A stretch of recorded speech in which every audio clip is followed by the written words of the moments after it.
السلام علیکم ناظرین، بسم اللہ الرحمن الرحیم۔ قبر کی پہلی رات میں مردے کے ساتھ کیا ہوتا ہے؟ آئیے اس کے بارے میں پڑھتے ہیں کہ رسول اللہ صلی اللہ تعالیٰ علیہ وسلم کا کیا ارشاد ہے۔ ایک روایت ہے جس کا خلاصہ یہ ہے کہ رسول اللہ صلی اللہ تعالیٰ علیہ وسلم نے فرمایا کہ بے شک جب تک بندہ مومن دنیا سے انتقال اور آخرت کا سفر کرنے کو ہوتا ہے تو اس کے پاس فرشتے نزول فرماتے ہیں، اور جن کے چہرے حسین و جمیل اور سورج کی طرح چمکتے ہوئے ہوتے ہیں، ان کے پاس جنتی کفن اور جنت کی خوشبو ہوتی ہے۔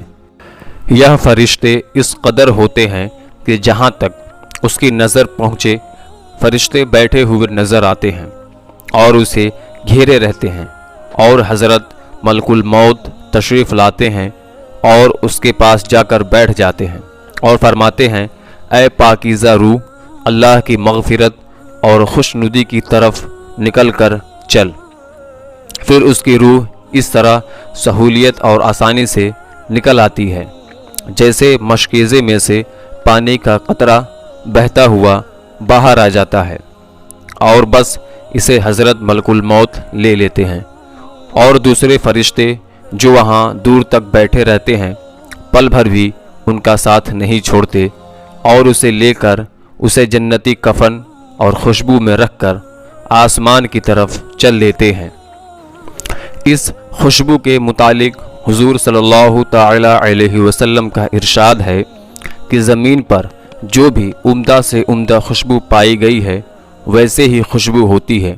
پھر فرمایا کہ اس روح کو لے کر فرشتے آسمان کی طرف جانے لگتے ہیں، اور فرشتوں کی جس جماعت میں ان کا گزر ہوتا ہے تو وہ کہتے ہیں، واہ کیا اچھی خوشبو ہے۔ یہ فرشتے میت کا نام، تعظیم اور تکریم سے لے کر اس کا تعارف کراتے ہیں، یہاں تک کہ وہ اہل آسمان تک پہنچ جاتے ہیں اور آسمان کا دروازہ کھلواتے ہیں۔ پھر دروازہ کھول دیا جاتا ہے اور پھر وہ اس طرح دروازے سے اوپر چلے جاتے ہیں۔ پھر وہ 7ویں آسمان تک پہنچ جاتے ہیں۔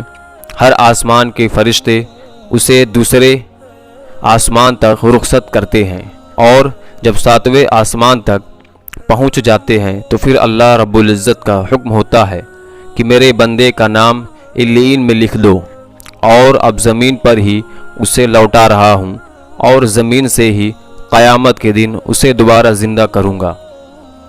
اس کے بعد یہ روح زمین پر واپس آ جاتی ہے اور پھر میت کے جسم میں داخل کر دی جاتی ہے۔ اس کے بعد 2 فرشتے قبر میں اسے بٹھا کر اس سے سوال کرتے ہیں کہ تیرا رب کون ہے، تیرا دین کیا ہے، محمد مصطفیٰ صلی اللہ تعالیٰ علیہ وسلم کون ہے؟ پھر وہ ان کے صحیح جواب دیتا ہے تو پھر فرشتے کہتے ہیں، بے شک تو صحیح کہتا ہے۔ اس کے بعد اللہ رب العزت کی طرف سے ندا آتی ہے کہ میرے بندے کے لیے جنت کا فرش بچھا دو، اس کو جنت کا لباس پہنا دو، اور اس کے لیے جنت کا دروازہ کھول دو۔ جنت کا دروازہ کھلتے ہی روح پرور ہوا اور خوشبو آنے لگتی ہے، اور قبر کو بہت کشادہ کر دیا جاتا ہے، اور اس کے بعد میت کے نیک اعمال حسین اور خوبصورت لوگوں کی شکل میں آتے ہیں اور میت کو رفاقت کا وعدہ کرتے ہیں اور خوشی کی بشارت دیتے ہیں۔ ایک کافر کی موت کے بعد کیا ہوتا ہے؟ میرے دوستوں، اسی روایت میں یہ بھی ہے کہ کافر کی موت کے بعد سیاہ چہرے والے فرشتے آسمان سے آ کر اس کے آس پاس بیٹھ جاتے ہیں اور اس کو تا حد نظر دکھائی دیتے ہیں۔ اس کے بعد ملک الموت میت کے پاس میں بیٹھ کر کہتے ہیں کہ اے خبیث روح، اللہ رب العزت کی ناراضگی اور غضب کی طرف نکل کر چل۔ یہ سنتے ہی روح خوف و ہراس سے سارے بدن میں دوڑنے لگتی ہے۔ پھر طرح طرح کی سختی سے اس کی روح زبردستی اس کے جسم سے نکال لی جاتی ہے، اور وہ فرشتے اس کی روح کو ٹاٹ میں لپیٹ لیتے ہیں۔ اس وقت اس روح میں مردے کی سڑی ہوئی بدبو آنے لگتی ہے، فرشتے اس کو لے کر آسمان کی طرف پرواز کرتے ہیں اور وہ آسمان کا دروازہ کھلوانا چاہتے ہیں مگر آسمان کا دروازہ نہیں کھلتا۔ حکم ہوتا ہے کہ اس کا نام کافروں میں لکھ دو۔ اس کے بعد یہ روح زمین پر پھینک دی جاتی ہے اور اس جسم میں داخل کر کے فرشتے سوال کرتے ہیں کہ تیرا رب کون ہے؟ وہ جواب دیتا ہے کہ مجھے معلوم نہیں۔ پھر فرشتے پوچھتے ہیں تیرا دین کیا ہے؟ وہ لا علمی ظاہر کرتا ہے۔ پھر حضور صلی اللہ علیہ وسلم کے متعلق سوال کیا جاتا ہے تو پھر وہ یہی جواب دیتا ہے کہ مجھے معلوم نہیں ہے۔ اس وقت خدا کی طرف سے ندا آتی ہے کہ میرے بندے نے جو کچھ کہا بالکل جھوٹ کہا، اس کے نیچے آگ کا بستر بچھا دو اور دوزخ کا ایک دروازہ کھول دو۔ دروازہ کھلتے ہی دوزخ کی گرمی اور آگ کے شعلے لپکنے شروع ہو جاتے ہیں۔ پھر اس کو قبر اتنی زور سے دبوچتی ہے کہ ادھر کی پسلیاں ادھر اور ادھر کی پسلیاں ادھر ہو جاتی ہیں۔ پھر اس کی بدعمالی ایسی صورت میں آتی ہے کہ اس کے جسم سے بدبو آتی ہے اور اس کو عذاب اور مصیبت کی خبر سناتے ہیں۔ حضور پرنور رحمت للعالمین صلی اللہ تعالی علیہ وسلم کا ارشاد ہے کہ جب میت کو قبر میں رکھ دیا جاتا ہے تو قبر اسے کہتی ہے کہ اے بدبخت خراب حال انسان، تو مغالطے اور دھوکے میں رہا، مجھ پر شان سے اکڑ کر اور تن کر چلتا تھا۔ تجھ کو یہ معلوم نہیں تھا کہ میں امتحان اور آزمائش کا گھر ہوں، تنہائی اور ہیبت کا مقام ہوں، جہاں صرف کیڑوں کی بہتات ہے۔ تو نے میری پرواہ نہیں کی۔ اگر مرنے والا نیک ہوتا ہے تو اس کی طرف سے کوئی جواب دینے والا آتا ہے اور کہتا ہے کہ اے قبر، تو دیکھتی نہیں کہ یہ اچھی باتوں کا حکم کرتا تھا اور لوگوں کو بری باتوں سے روکتا تھا؟ تو پھر قبر یہ سن کر کہتی ہے اچھا، یہ اگر ایسا تھا تو اس کے لیے میں گلزار بن جاتی ہوں اور اس کا جسم نور کا بن جائے گا اور روح خدا کے پاس چلی جائے گی۔ اور اگر کبھی مردے سے قبر اس طرح کہتی ہے کہ میں تاریخی اور تنہائی کا گھر ہوں، اگر تو دنیا میں اللہ رب العزت کی اطاعت اور فرما برداری میں رہا ہے تو آج میں تیرے لیے رحمت ہوں، اور اگر تو نے اللہ رب العزت کی نافرمانی اور سرکشی کی ہوگی تو میں تیرے لیے عذاب جان بنوں گی۔ میں وہ ہوں جو مجھ میں خدا کا نیک بندہ بن کر آئے گا، وہ یہاں سے خوش ہو کر نکلے گا، اور جو گناہ گار اور نافرمان ہوگا وہ تباہ و برباد ہو جائے گا۔ اور بعض دفعہ قبر کہتی ہے کہ اے خانہ خراب، کیا تجھے کسی نے مجھ سے ڈرایا نہیں تھا اور تجھے یہ خوف دلایا نہیں تھا کہ میں تنگ اور تاریخ اور بدبودار خوفناک کیڑوں کا مرکز ہوں، اور تو نے دنیا میں رہ کر میرے لیے کیا سامان مہیا کرایا ہے۔ اور جب کوئی شخص قبر میں دفن کیا جاتا ہے اور اس پر عذاب اور تکلیف کا نزول ہوتا ہے تو اس کے آس پاس کے مردے جو مدفون ہوتے ہیں وہ اسے کہتے ہیں کہ اے شخص، تو کس قدر غافل رہا کہ ہمارے بعد بھی تجھے دنیا میں رہنے کا موقع ملا اور تو ہم سے بعد میں آیا ہے، پھر بھی تو نے اپنے سے پہلے آنے والوں سے عبرت حاصل نہیں کی، اور تو نے نہ سمجھا کہ مرنے والے تو مر چکے اور ان کے اعمال بھی پورے ہو چکے، چاہے اچھے اعمال تھے یا برے، مگر تیرے لیے تو بہترین موقع تھے کہ تو دارالاعمال یعنی دنیا میں تھا اور برے اعمال کا تدارک نیک کاموں سے کر لیتا۔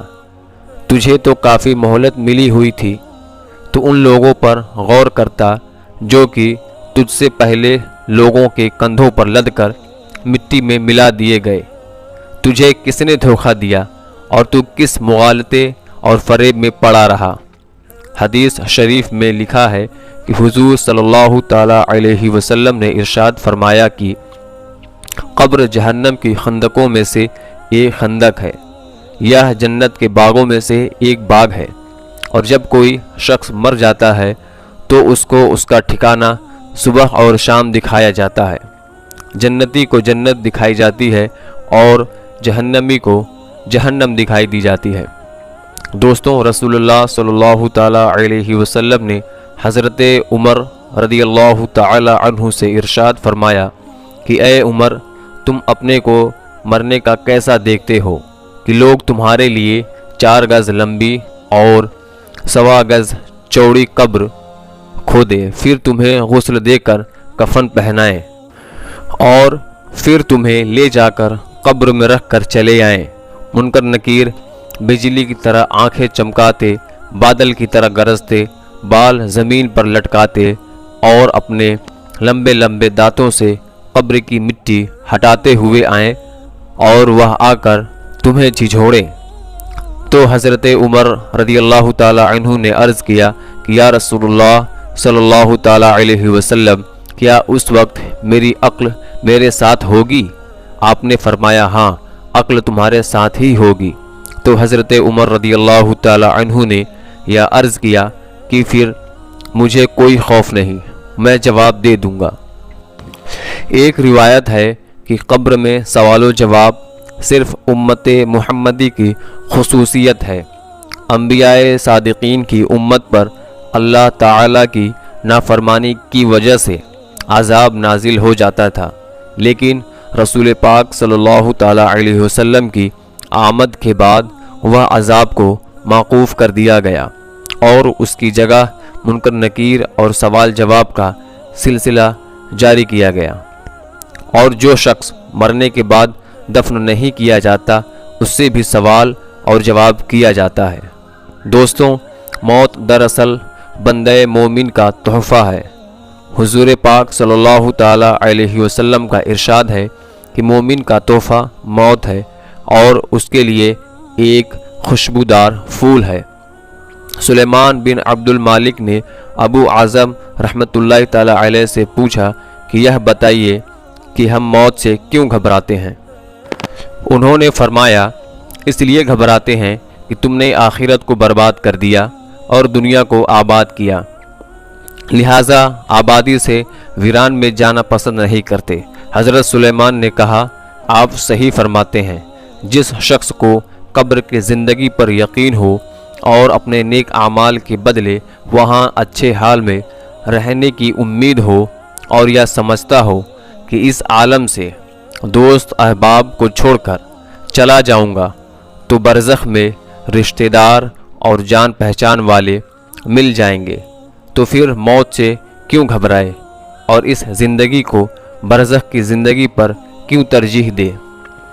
حدیث میں ہے کہ 2 چیزوں کو انسان مکروہ جانتا ہے، ایک تو موت ہے، حالانکہ موت اس کے واسطے فتنے سے بہتر ہے، دوسری مفلسی ہے، کیونکہ مفلسی حساب دینے کے لیے آسان ہے۔ علماؤں نے فرمایا ہے کہ جو شخص موت کو یاد کرے گا اس کو اللہ تبارک و تعالی 3 کرامتیں دے گا۔ پہلی جلد توبہ، دوسری دل کی قناعت اور تیسری عبادت میں دل جمائی اور اطمینان۔ اور جو موت کو بھول جائے گا اس پر 3 بلائیں نازل ہوں گی۔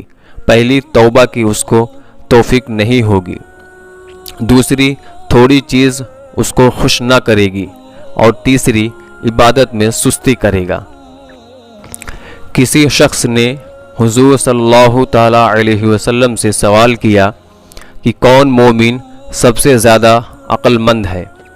تو آپ نے فرمایا کہ جو موت کو سب سے زیادہ یاد کرے اور نیک اعمال سے موت کے بعد کا سامان درست کرے۔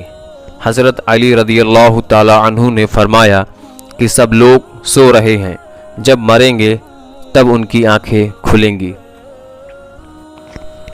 اے مسلمانوں، موت اور عالم برزخ کی حقیقت تم پر واضح ہو چکی ہے۔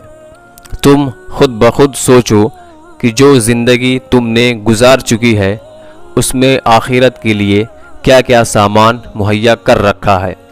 تم نے دنیا کو آباد کیا اور آخرت کو برباد کیا۔